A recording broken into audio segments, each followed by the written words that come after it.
Good morning student. आज का हमारा टॉपिक है लोक प्रशासन का विकास। लोक प्रशासन, जैसा कि हमने देखा, यह एक विषय भी है और यह एक प्रबंधन की प्रोसेस भी है। तो अगर हम प्रबंधन की प्रक्रिया के रूप में देखें तो लोक प्रशासन का जो जन्म है वो मानव जीवन के साथ ही आरंभ हुआ और इसका इतिहास काफ़ी प्राचीन है। लेकिन लोक प्रशासन को एक विषय और ज्ञान के रूप में देखें तो यह एक नवीन विषय है जिसका आरंभ 18वीं शताब्दी के आखिरी और अंतिम वर्षों के अंदर हुआ था। लोक प्रशासन का लिए पहला प्रयास पर्शिया के अंदर आरंभ किया गया।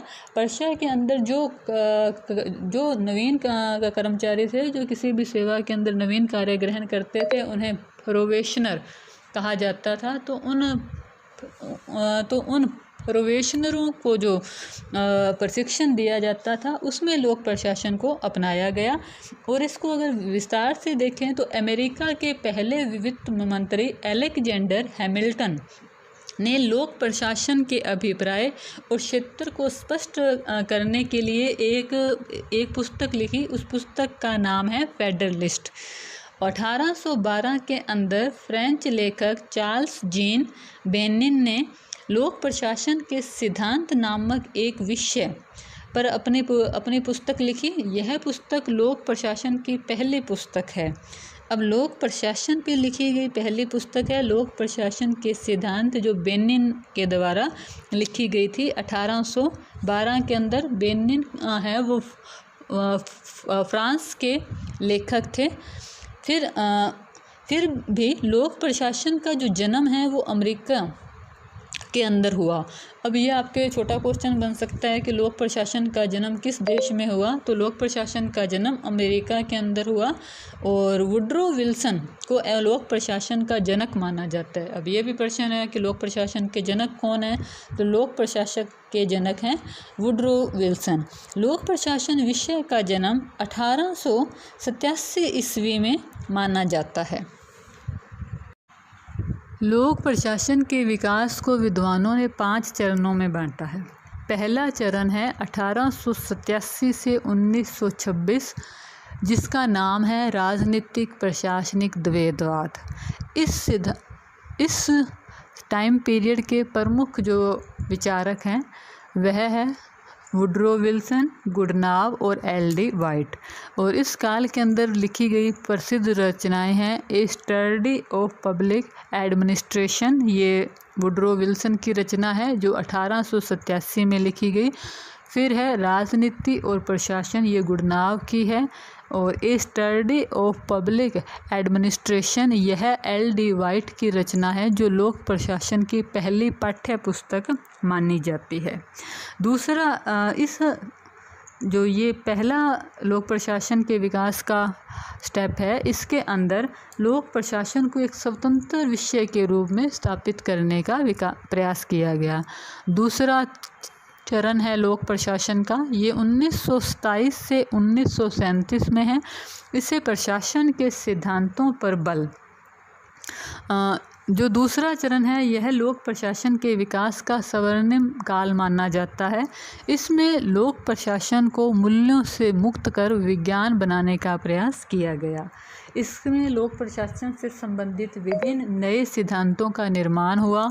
इसके प्रमुख समर्थक थे मोने, रेले, हेनरी फ्योल, लुथर गुलिक ने लोक प्रशासन के विषय क्षेत्र के संबंध में पास्ट कॉर्ब सिद्धांत दिया, जो हम इससे पहले लोक प्रशासन के विषय क्षेत्र में विस्तृत अध्ययन कर चुके हैं।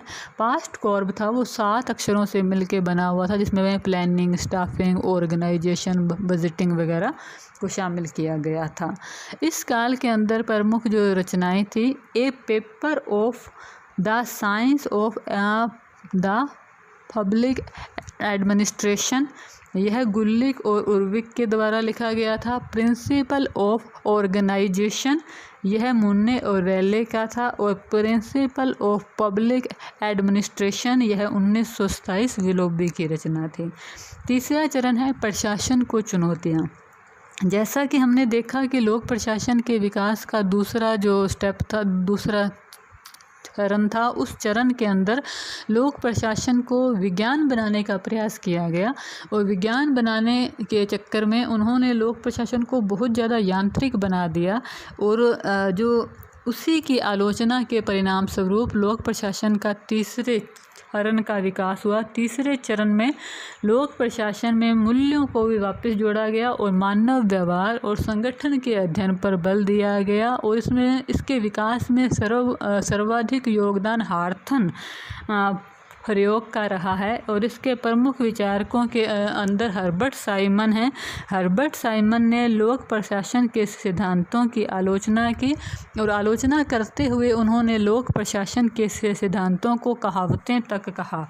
और इसके दूसरे विचारक हैं चेस्टर बर्नार्ड। चेस्टर बर्नार्ड की रचना कार्यपालिका के मुख्य कार्य 1938 के अंदर प्रकाशित हुई। यह इस समय की प्रसिद्ध रचना थी। चौथा चरण है चौथा चरण 1938 से 1970 का चरण है। इस काल के अंदर लोक प्रशासन को अन्य विषयों मनोविज्ञान, समाजशास्त्र, अर्थशास्त्र, राजनीति विज्ञान के साथ जोड़कर अध्ययन करने पर बल दिया गया। इसी श्रेणी में प्रशासनिक सिद्धांतों और राजनीति प्रशासन के द्विविभाजन दोनों के प्रशासनिक चिंतन और व्यवहार में उसे अस्वीकार कर दिया। लोक प्रशासन के विकास के चौथे चरण की दृष्टि से हर्बर्ट साइमन और रॉबर्ट डेहल का नाम मुख्य रूप से आता है। इनकी प्रमुख रचना है एडमिनिस्ट्रेटिव बिहेवियर, ये हर्बर्ट साइमन की है। अब है लोक प्रशासन का पांचवा चरण 1971 से वर्तमान समय तक। लोक प्रशासन के विकास के इस चरण में योगदान देने वाले विद्वानों में वोल्डो और फ्रेड डब्ल्यू रिंग्स के नाम उल्लेखनीय हैं। उन्होंने नवीन लोक प्रशासन के लिए कुछ घटनाओं को उत्तरदायी माना, जैसे यूएसए में लोक सेवा की दृष्टि से जो प्रतिवेदन दिया गया 1967 के अंदर, लोक प्रशासन के सिद्धांत और व्यवहार पर फिलाडेल्फिया सम्मेलन 1967 और वोल्डो